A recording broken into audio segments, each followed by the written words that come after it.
Keeping your meal light doesn't have to sacrifice flavor.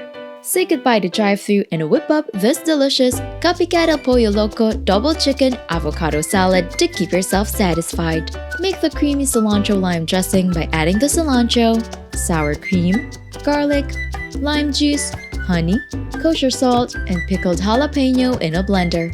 Blend until smooth and chill for up to 1 week.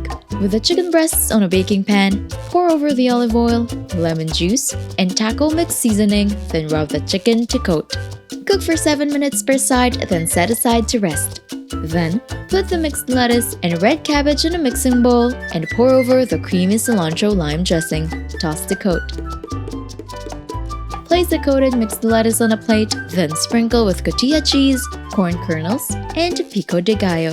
Add the cooked and diced chicken breasts and sliced avocados.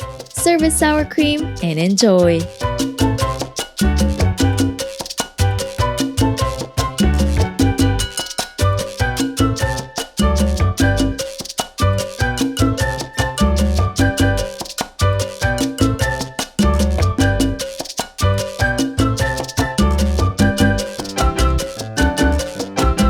Don't forget to hit like, subscribe, and turn on that notification bell to catch more easy and tasty dishes to try at home.